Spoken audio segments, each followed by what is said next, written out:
So here's my peach raspberry pie. You start with your butter. I prefer French butter. One thing to keep in mind though, if you use any European butter, whether it's French or Irish, it does have a higher fat content. So it's best to use either authentic French or British recipes to compensate for that extra fat. Next, you add your flour, salt, and sugar. Blend it out with a pastry blender till it's kind of the consistency of sand, with the remaining lumps of butter no bigger than the size of a pea. Sprinkle it with your ice-cold water, just enough to get it workable so that you don't over-add water. The amount changes depending on humidity. Hand mix it, but don't spend a lot of time because the warmth from your hand will start to melt the butter. Once that's finished, wrap it in plastic and keep it in the fridge for at least 1 hour and up to 24 hours. Weigh your peaches. On the bottom, not where you'd find the stem, but the opposite end, slice an X just through the skin.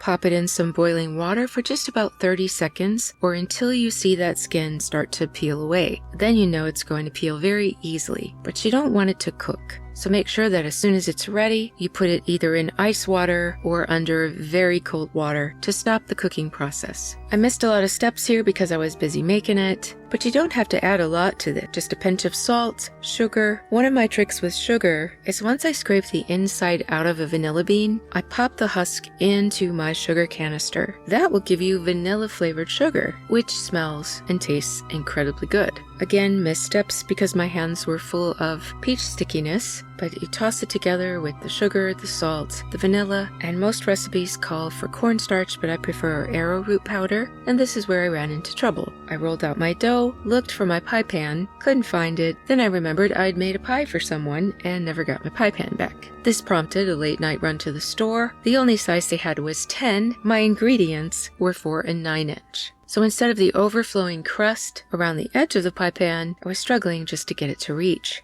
Also, instead of a really well-stuffed pie, I ended up with a much more shallow one. I threw an egg wash on it, popped it in the oven, and voila, peach raspberry pie. Just top it with some fresh whipped cream, and you are good to go.